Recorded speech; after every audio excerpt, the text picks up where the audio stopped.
దేశవ్యాప్తంగా సంచలనం సృష్టించిన దిల్సుఖ్ నగర్ జంట పేలుళ్ల కేసులో తెలంగాణ హైకోర్టు కీలక తీర్పు వెలువరించింది.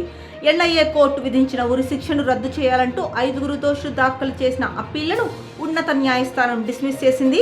ఎన్ఐఏ కోర్టు తీర్పును హైకోర్టు సమర్థించింది.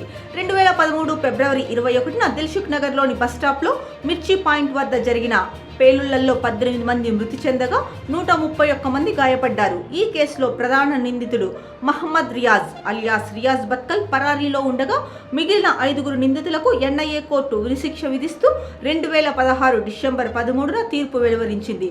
ఉరిశిక్ష పడిన నిందితుల్లో అసదుల్లా అఖ్తర్, జియా ఉర్ రహమాన్, మహమ్మద్ తహసీన్ అఖ్తర్, యాసిన్ బత్కల్, అజాజ్ షేక్ ఉన్నారు.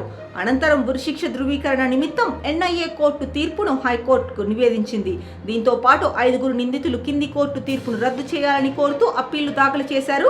వీటిపై justice K Lakshman, justice P శ్రీసుధలతో కూడిన ధర్మాసనం సుమారు 45 రోజుల పాటు సుదీర్ఘ విచారణ జరిపి తీర్పు వాయిదా వేసింది. నేడు ఎన్ఐఏ కోర్టు తీర్పును సమర్థిస్తూ ఉన్నత న్యాయస్థానం ఆదేశాలు జారీ చేసింది. మరోవైపు హైకోర్టు తీర్పుపై బాధితులు హర్షం వ్యక్తం చేస్తూ మిఠాయిలు పంచారు.